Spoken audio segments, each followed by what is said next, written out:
la sangre de Jesús y un nuevo corazón. Solo de Jesús, la sangre de Jesús, que Dios es fuerte, Dios es fuerte. Solo de Jesús, la sangre de nosotros, y Dios sanado, y Dios sanado, mi Dios. Solo de Jesús, mi Dios,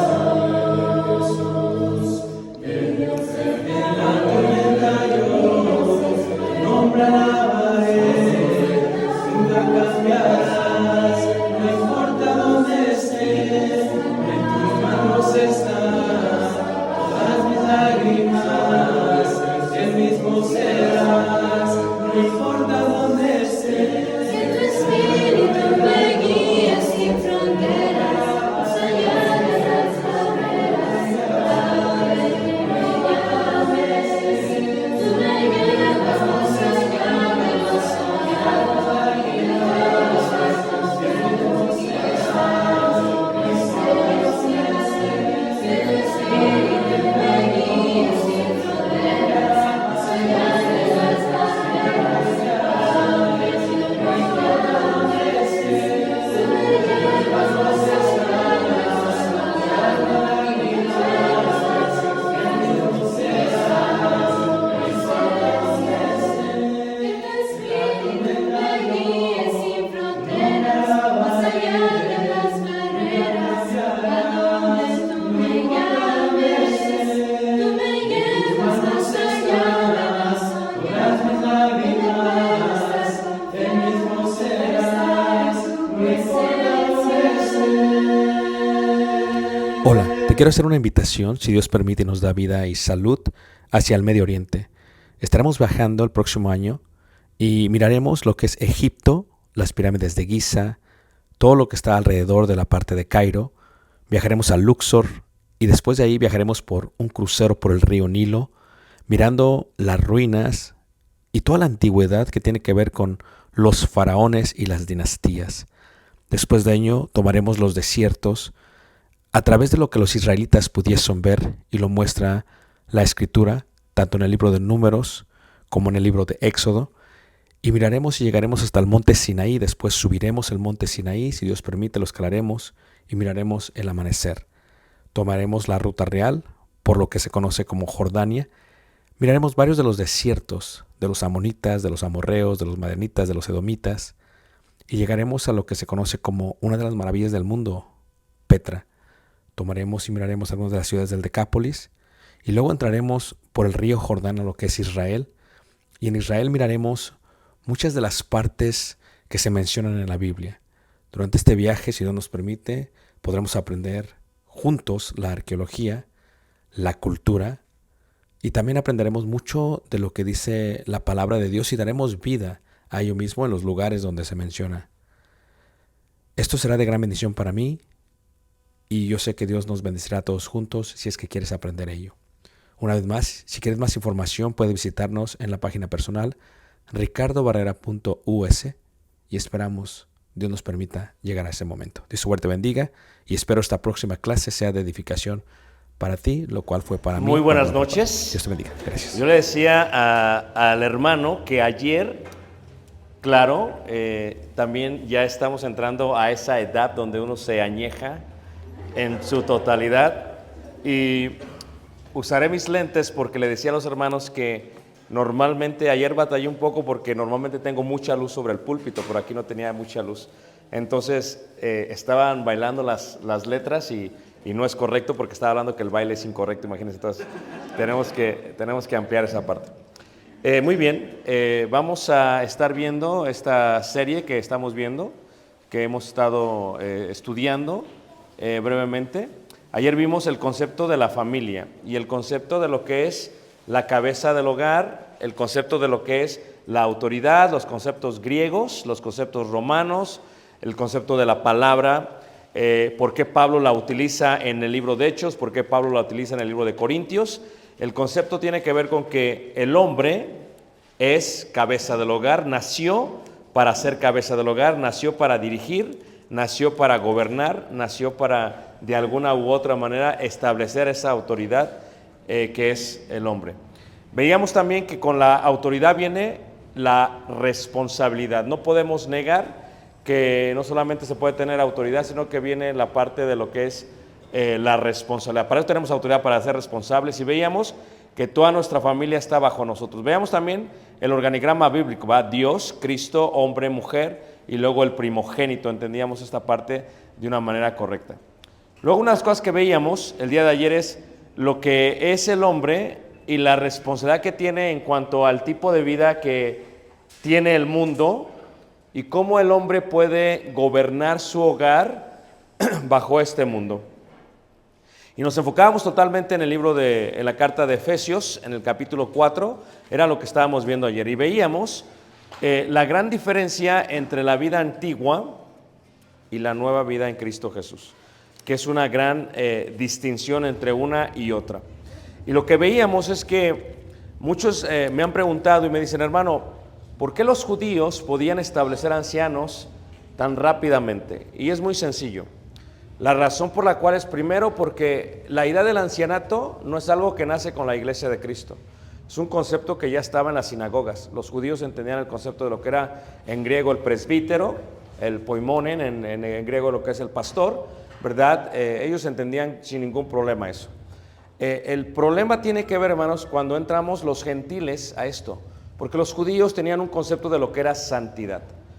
Ellos sabían ya que para Dios era abominable la idolatría y por lo tanto ellos no lo practicaban. Sabían que la idolatría era un pecado, que la idolatría estaba mal y que era un pecado. Y el concepto de la idolatría tiene que ver con la adoración de dioses ajenos. Tú tienes que entender la diferencia entre la idolatría de la tierra de Canaán, del Medio Oriente, y la idolatría del occidente de Grecia. Son idolatrías totalmente distintas.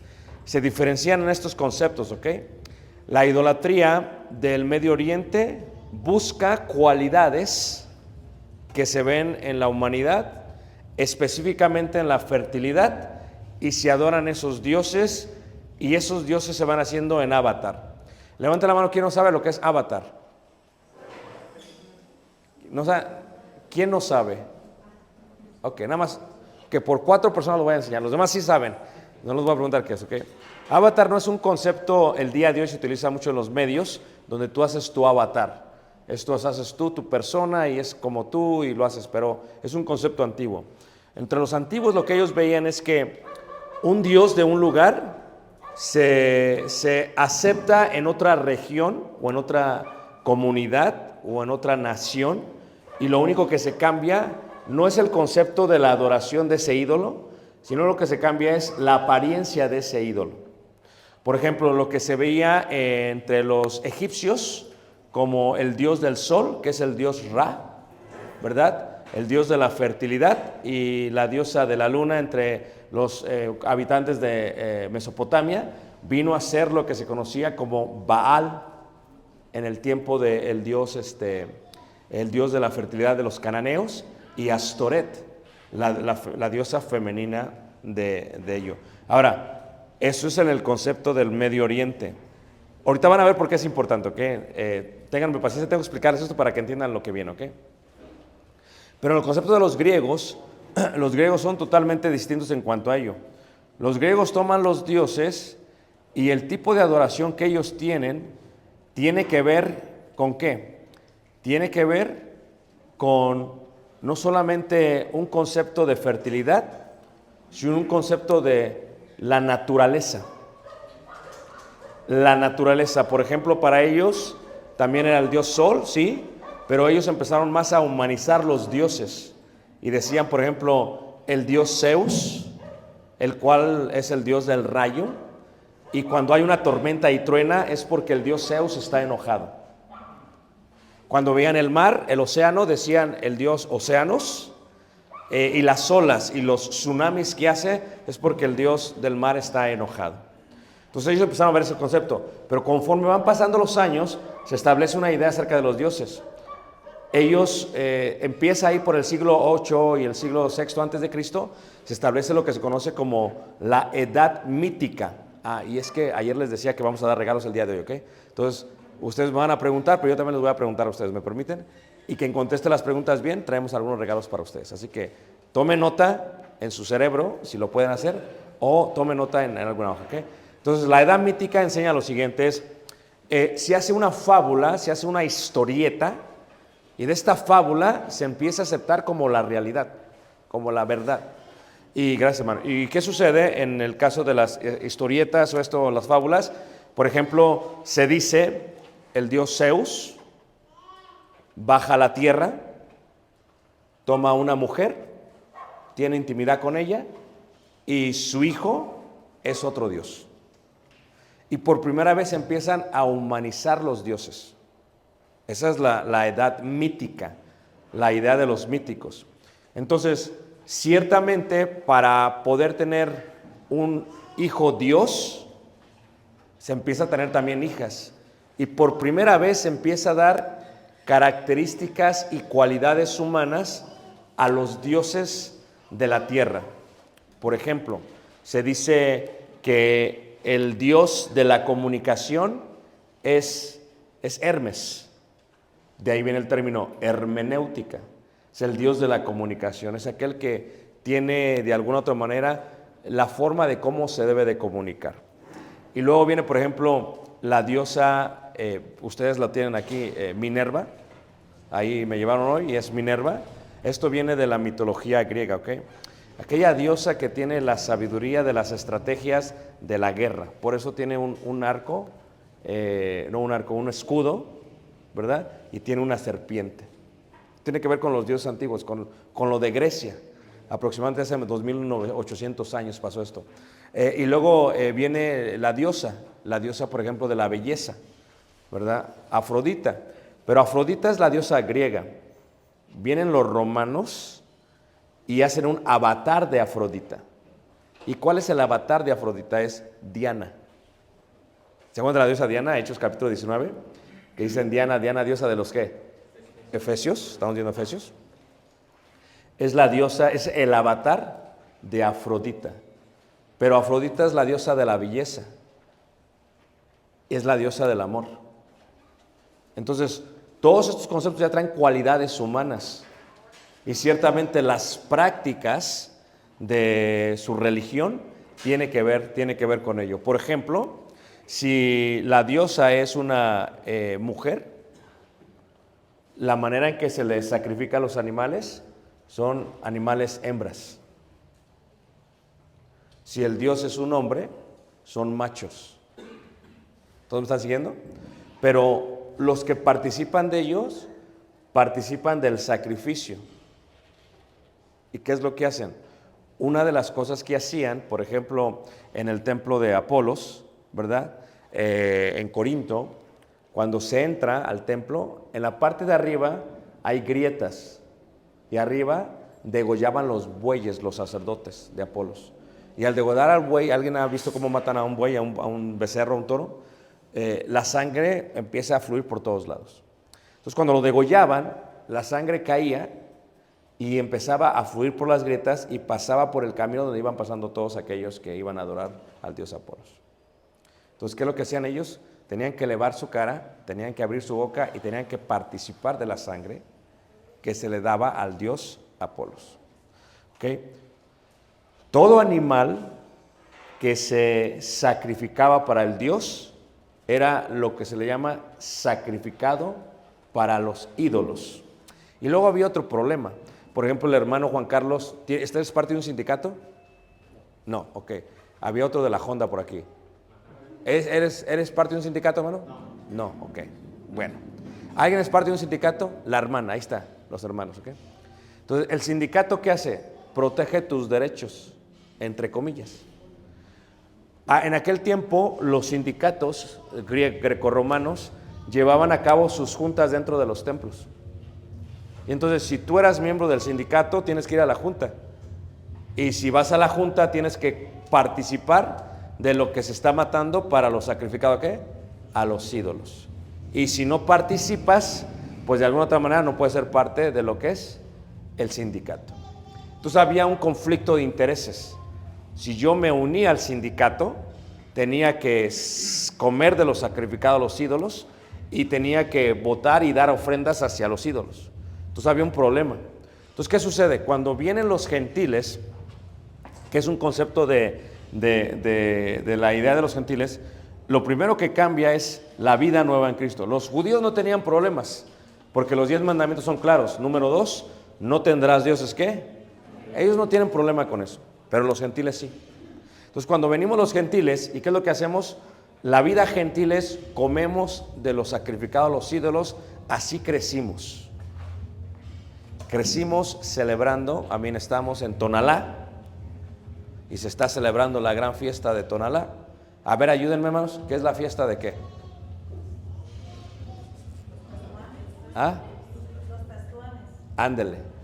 ¿Y qué se hace? ¿Comen? Comen y pelean. ¿Van vestidos de morado? Se golpean. Comen, pelean, se golpean y comen cosas sacrificadas a... ¿Todos me están siguiendo? ¿De qué religión? Ok, es una religión popular. Entonces, yo crecí así. Ok, esa era mi vida gentil. Cuando vienen los gentiles a la iglesia de Cristo, lo primero que tienen que hacer es, tienen que aborrecer sus dioses y automáticamente con los dioses eliminar todo lo que conlleva la religión o la idolatría. ¿Todos me están siguiendo? Esa es la vida antigua. Esa es la vida antigua, ajena a Dios. Eso se le considera también algo totalmente, ¿qué? Totalmente carnal.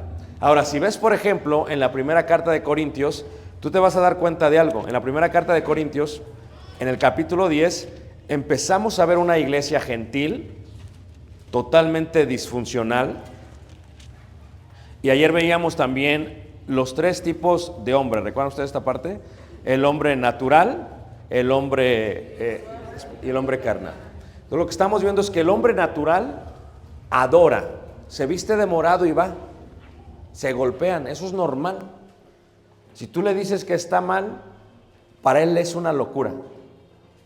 La gente que se beneficia de eso, si le dices que está mal, es una locura. ¿Todos me están siguiendo? La pregunta es que, ¿qué pasaría si alguien de ellos se convierte a Cristo? Parte de su conversión es dejar el viejo hombre, que está viciado a los deseos, ¿qué? Engañosos, es lo que veíamos ayer. Entonces vemos esta parte de los 3. Pero fíjate, en la primera carta de Corintios, en el capítulo 8, se puede ver el concepto de lo que es la idolatría.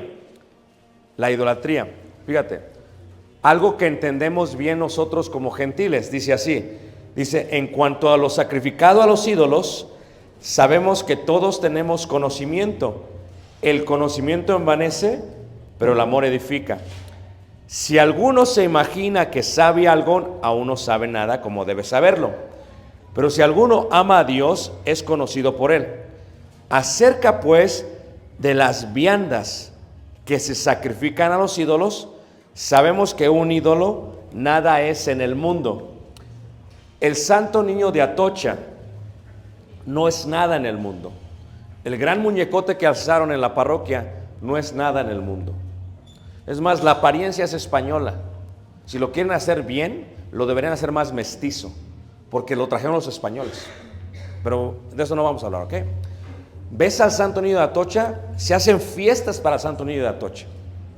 Si vas a Oaxaca o a Chiapas o a una Guatemala, por ejemplo, la ciudad de Samayac, en Guatemala, le llaman la ciudad de la brujería. Tú vas al templo católico y enfrente de Samayac, del templo católico, hay un altar al dios maya, al cual todavía le hacen fiesta y sacrifican, pero se hace un avatar. Esto es, lo que antes era para los mayas, se transforma en el santo patrón del pueblo. Y con ello se transforman las prácticas. Todo lo que antes era pagano se transforma y se le da un nombre cristiano. Por ejemplo, cuando eran los griegos, ¿verdad? En la antigüedad, específicamente aquellos que vivían los occidentales, pero en la parte de Irlanda, ellos celebraban, los célticos celebraban a el dios Sol también. era un avatar del dios Ra, era un avatar de Baal, el dios de la fertilidad. Pero ¿qué hacían ellos? Ellos decían, ok, ¿cuál es el día de todo el año en que el sol pierde todo su valor? Ustedes no lo ven tanto aquí en México, pero en su casa allá en Chicago, a las 3:30 en el invierno anochece. A las 3:30. Pero durante el verano a las 9:30. ¿Qué es lo que pasa? Se va quitando la fuerza del sol hasta descender, hasta que es ya bien en la tarde y ya anochece. Los antiguos veían eso como el sol se muere. Y cuando empiezan otra vez a alargarse los días, el sol vuelve a nacer. Y decían, vamos a celebrarle al sol. Tengamos un día para el sol. Ahora, durante el invierno, ¿qué es lo único que no se muere? Los pinos. Los pinos no se mueren. Preservan su color verde. Todos los demás árboles se secan, pero los pinos no se secan. Y empezaron a tomar el nacimiento del sol como una práctica céltica, como un culto. Cuando vienen los griegos y vienen los romanos, hacen un avatar de ello. Y en el tercer siglo, cuando se forma la Iglesia Católica, como ve que hay muchos filigreses que lo celebran, porque en aquel tiempo cuando se establece la Iglesia Católica, el emperador dice, esta es la religión del imperio. Por lo tanto, como es la religión del imperio, si tú te haces católico, va a haber ciertos beneficios de impuestos para ti. Entonces, eran masas de seres, de ciudadanos romanos que se estaban convirtiendo. No se convertían de corazón. Lo hacían, ¿por qué, hermanos? Porque había un beneficio, un conflicto de intereses. Pero después que se convertían, ¿qué sucedía? Ellos hicieron un avatar. Es difícil quitarle a alguien que deje de celebrar el nacimiento del sol. Si tú vas a las islas, por ejemplo, de Groenlandia o Islandia, donde hay muchísimos vikingos, ¿verdad? O había vikingos que iban de Europa hacia allá, los vikingos celebraban eso de otra manera. ¿Y qué era lo que hacían? En cada puerto que llegaban, tomaban, ayer veíamos cuando llevamos lo labrado, la mujer, el pie izquierdo, la miel, ¿se acuerdan ustedes esa parte? Los prostíbulos, llegaban ellos y por cada prostituta o ramera que tomaban, como sabían que su simiente se quedaba ahí, lo colocaban sobre un árbol, sobre un pino, y cada prostituta era una esfera. Entonces, si yo soy marinero y ya tomé 10 prostitutas, tengo 10 esferas. Son avatares. Cuando tú ves un pino y cuando tú ves esferas, lo que es para ti un avatar, si viniera un vikingo diría, wow, 25 prostitutas, ¿sí la haces? Es lo que te diría. Ahora, ¿cuál es el argumento? Yo no lo hago por eso. Ese es el argumento. Pero ¿qué les parece si nos profundizamos más? En el siglo III después de Cristo, cuando se convierten todos, el Papa se encuentra con un problema, no el Papa, el emperador. El problema es, ¿cómo hago que todos cambien? Es complicado. No van a dejar sus tradiciones porque es un cambio radical. Lo que vamos a hacer es que vamos a hacer de su práctica y de su idolatría un avatar. Y vamos a decir, ¿qué os parece que decimos que nació Jesús?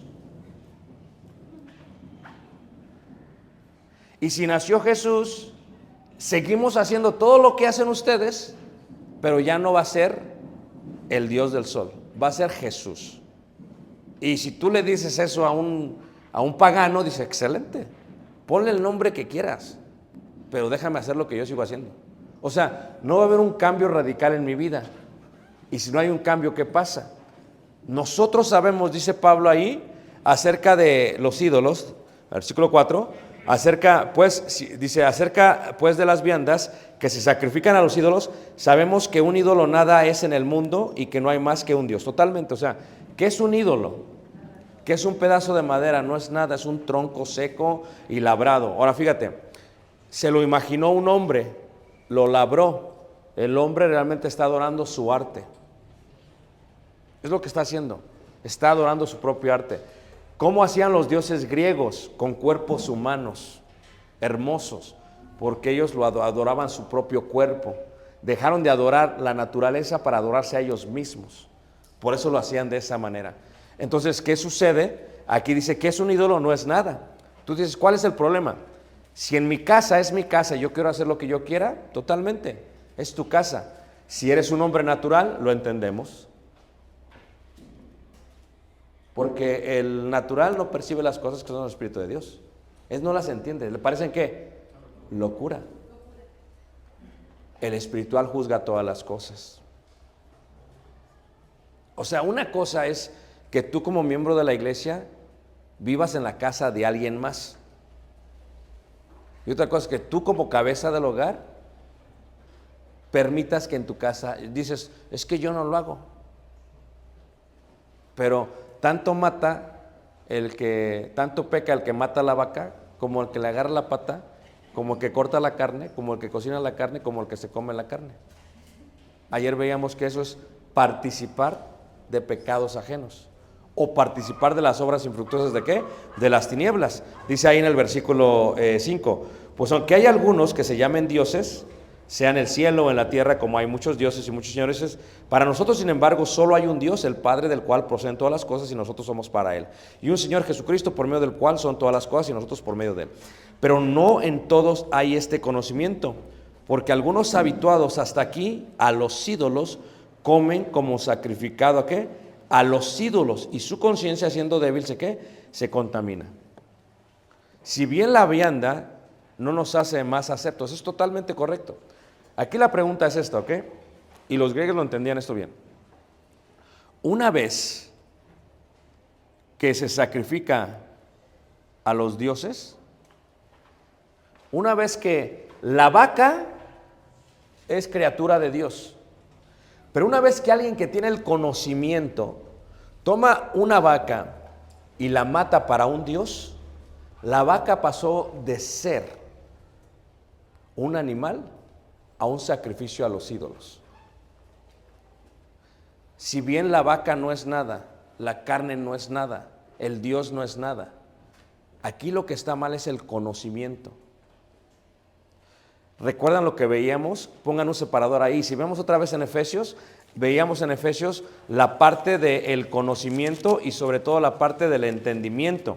Y decíamos nosotros el día de ayer lo que decía Pablo ahí en Efesios capítulo 4, dice en el versículo 17, esto pues digo y requiero en el Señor, que ya no andéis como los otros gentiles que andan en la vanidad de su mente, teniendo el entendimiento entenebrecido, dice que ajenos de la vida de Dios por la ignorancia que en ellos hay. Esto es, no tenían conocimiento. El conocimiento lo cambia todo. Ahora, si hay 3 personas y estos 2 tienen el conocimiento de que eso fue sacrificado a un ídolo y este sabe que eso ya no es un ídolo, sino que solamente hay un Dios, la pregunta que tienen ellos, ¿debería de participar esto de la comida? Es una buena pregunta. Y Pablo está corrigiendo, está contestando esa pregunta. Si regresamos es ignorancia, sí, que antes era ignorancia, pero todavía somos ignorantes, es la pregunta. En la primera carta de Corintios, entonces en el capítulo 8, continúa diciendo esto, en el versículo 8 dice, si bien la vianda no nos hace más acepto ante Dios, pues ni porque comamos seremos más, ni porque no comamos seremos menos. Pero mirad que esta libertad vuestra no venga a ser tropezadero para ¿quiénes? Para los débiles. Esto es, ¿estará bien que yo ponga un árbol en mi casa? Todo depende si yo soy un hombre espiritual, natural o carnal. Si soy natural, no hay problema. ¿Cuál es mi excusa si soy natural? Soy ignorante, yo no sé nada. Si soy espiritual, he obedecido al Evangelio. Tengo que separar lo carnal de lo espiritual. Si voy a separar esa parte, la primera pregunta que hago ¿es esto verdad? Porque el concepto de Efesios es desechad mentira. ¿Es verdad? No es verdad. Okay. Estoy apoyando una mentira. estoy apoyando una práctica pagana. Estoy apoyando algo que viene de la prostitución. Y el espiritual juzga todas las cosas y dice, ¿sabes qué? Yo solamente creo en un único y verdadero Dios. Yo he muerto a todo aquello. Yo y mi casa serviremos a Jehová. Eso fue lo que dijo Josué.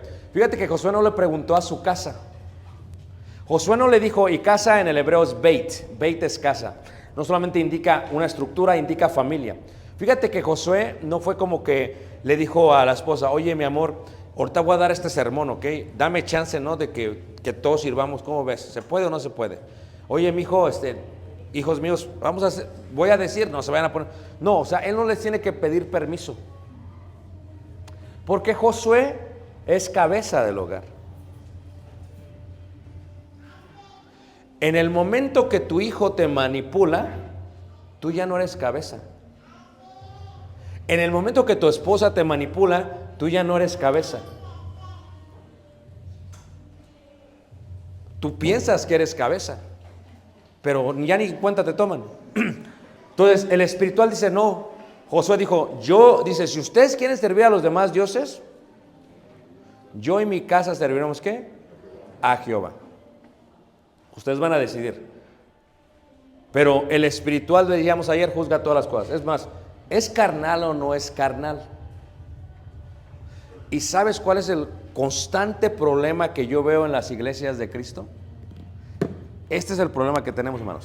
Se le llama conflicto de intereses. Ese es el problema. Es que mi mamá y las mamás son súper manipuladoras. Levanta la mano, ¿quién es mamá? No se ahogue, que también su mamá es. Ok, son súper manipuladoras, no ustedes. Las mamás. Esto es, la mamá es tan manipuladora que te manipula emocionalmente. Para ella, cuando tú has venido a Cristo Jesús, para ella, ahora ella está peleando contra Dios. Primero te dice, es que esto no fue lo que yo te enseñé. Y te empieza a manipular en forma cultural. Es que la religión del país, ve a Hidalgo y Costilla, ¿qué traía en el asta? O sea, ¿de qué me estás hablando? O sea, el pequeño edificio donde te reúnes es mayor que la catedral de Guadalajara, hazme el favor. Te empieza a manipular con argumentos y luego te dice, es que mi abuelo era esto y tú sabes que tu padre era monaguillo cuando era joven, ¿de qué me hablas que te cambiaste? Entonces te empieza a manipular y luego hace esto, sabe lo que crees y dice, te espero en la casa, ni te pregunta ya. Además, te espero en la casa. Y luego la madre hace esto, fíjate, así hermanos, ¿ok? Se hace la enferma. ¡Ah! No puedo respirar. Ven a verme, mijo. Y en el fondo la música. O sea, es una forma de manipular. Si tú cedes, serás manipulado de por vida. Así. Y tu esposa está viendo. Entonces, ¿qué hace? Tu mamá te manipula emocionalmente. Y dice, ven. El conflicto de interés es el problema. Porque lo que la mayoría de todos dicen es, yo no lo hago por el ídolo. Yo lo hago por la familia. Y se aplica muy bien Lucas 14. Si alguno no aborrece a padre, madre, hijo, hija, hermana, mujer, no puede seguirme. Este es un concepto de convicción. Primero, creo que está mal. ¿Cómo esto le afecta a los demás? Cuando veíamos la parte de lo que eran las familias y la autoridad, una de las cosas que estábamos comprendiendo era, recuerdan que decíamos, cabeza del hogar. Esta es una familia, es otra familia, es otra familia. Esta familia tiene una cabeza del hogar y tiene hijos y esposa, cabeza, hijos y esposa. Yo no tengo autoridad de pasar de aquí a acá porque la autoridad se la dio a esta cabeza. Veíamos eso, ¿ok? Pero aquí cambia la cosa. Cuando tu libertad me afecta a mí, tu libertad ya no es libertad más. Esto es, si como iglesia somos una iglesia y tú bajo tu casa estás permitiendo la idolatría, eso ya me afecta a mí. Y te lo voy a explicar cómo dice la Biblia. ¿Por qué me afecta a mí? Porque ahora, versículo 9, pero mirad que esta libertad vuestra no venga a ser tropezadero para los débiles. O sea, como mi hijo es considerado débil, lo que tú haces en tu casa ya me afecta a mí. Te voy a decir por qué. Porque si yo le digo a mi hijo, abstente de la idolatría, y le decía que en el 2005 cambió todo el mundo.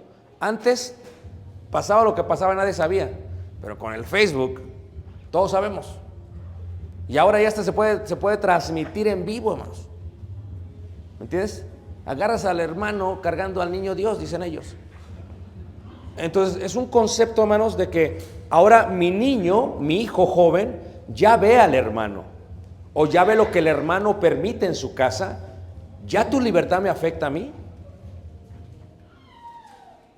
Porque lo más importante es que tiene que haber coherencia en una iglesia. No se puede predicar algo y practicar otra cosa.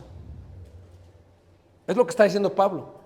Si un débil le afecta, si le afecta a un débil, dice el apóstol Pablo ahí en el versículo 10, porque si alguno te ve a ti que tienes conocimiento sentado a la mesa en un lugar de ídolos, la conciencia de aquel que es débil ¿no será estimulada a comer de los sacrificados a los ídolos? Esto es, si comer de los sacrificados a los ídolos no está mal, ¿por qué Pablo hace el argumento? Si la comida no me hace ni me deshace, ¿por qué Pablo está haciendo el argumento? Por el conocimiento. O sea, el conocimiento de alguien que se convirtió al Señor debe de entender que solamente hay un Dios, pero su práctica no es coherente.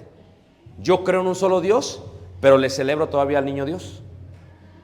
Y hago todas las prácticas que tienen que ver con ello. Y no solamente eso, presto mis bienes seculares para que lo hagan.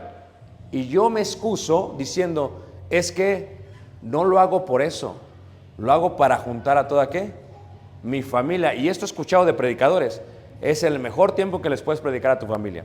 Y déjame decirte algo, es una gran mentira, hermanos, porque nadie se toma el tiempo de predicarle a su familia durante ese tiempo.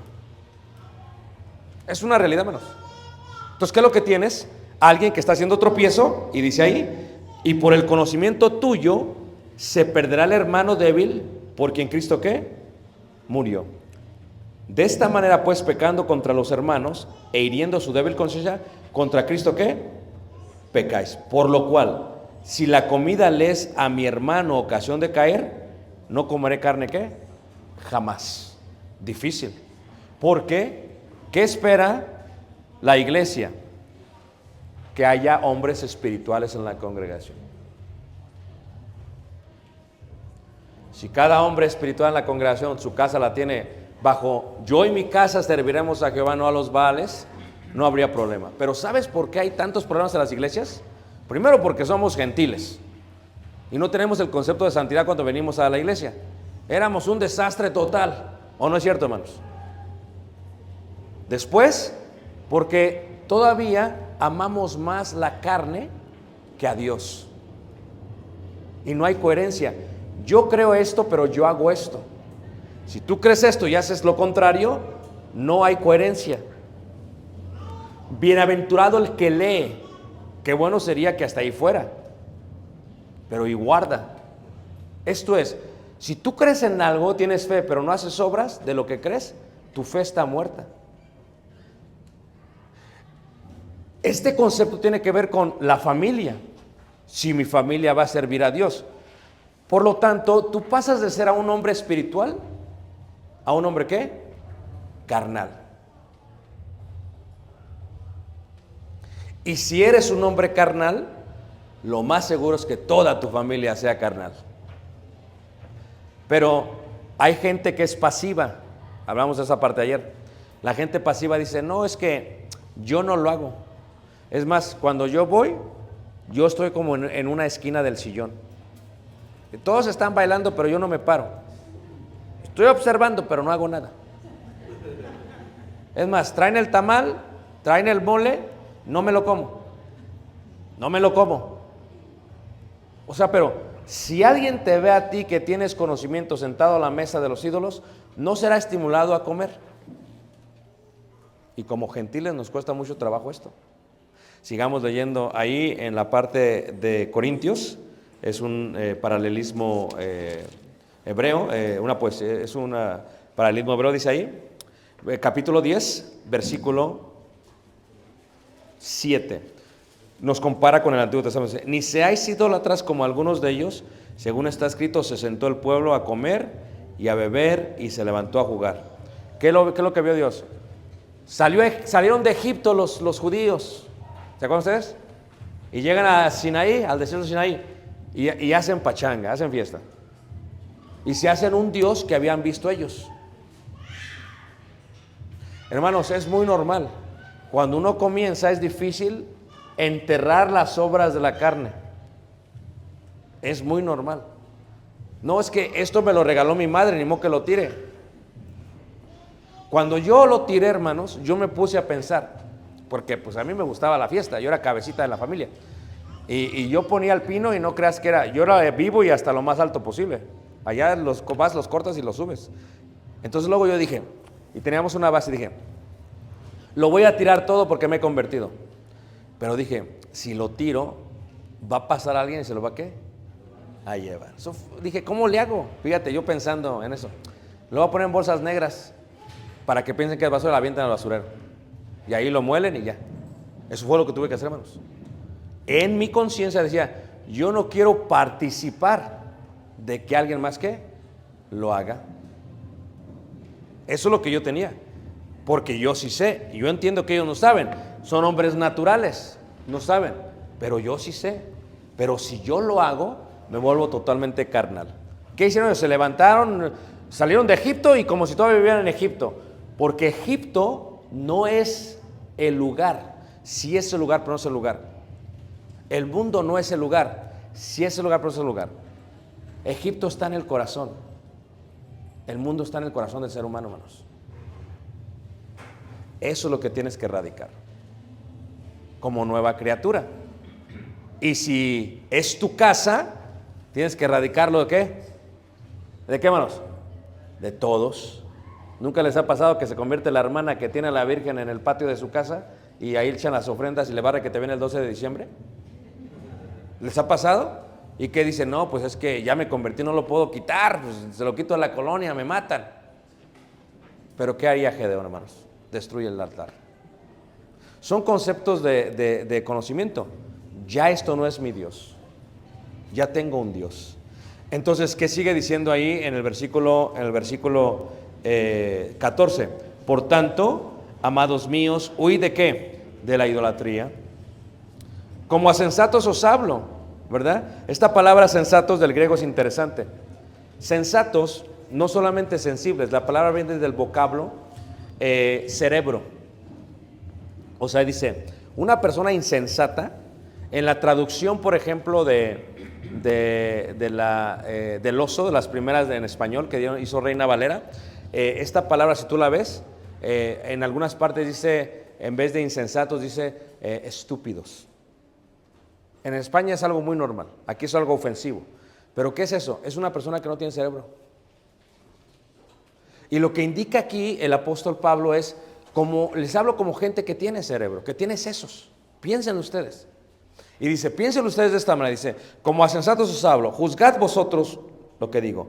La copa de bendición que bendecimos no es la comunión de la sangre de Cristo. Todos diríamos, sí, sí lo es. El pan que partimos no es la comunión del cuerpo de Cristo. Sí, sí lo es. Siendo uno solo pan, el pan, nosotros con ser muchos somos un cuerpo, pues todos participamos de aquel mismo pan. Esto es, lo que tú haces en tu casa me perjudica a mí.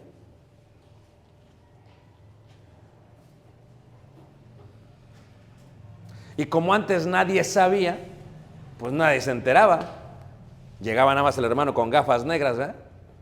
Ya, ¿cómo están, hermanos? ¿Todo bien? No se sabía, pero ahora todos se enteran. Entonces, tu libertad como familia termina cuando me perjudica a mí. Ya no es tu libertad. Ahora, tu libertad en el caso de los israelitas, tú te robaste el manto babilónico, lo tienes debajo de tu tienda, pero ya no podemos avanzar por tu culpa. La iglesia se estanca. Porque cuando se predica el evangelio y le hablas de la idolatría a la gente, dice, espera. ¿No es miembro de tu iglesia aquel que está en la esquina? Sí. Pero pues si se hace una... Ahí, ¿de qué me hablas? Entonces, tu libertad me afecta a mí y afecta el ministerio. ¿Por qué? Dice la Escritura, porque las conversaciones, ¿qué?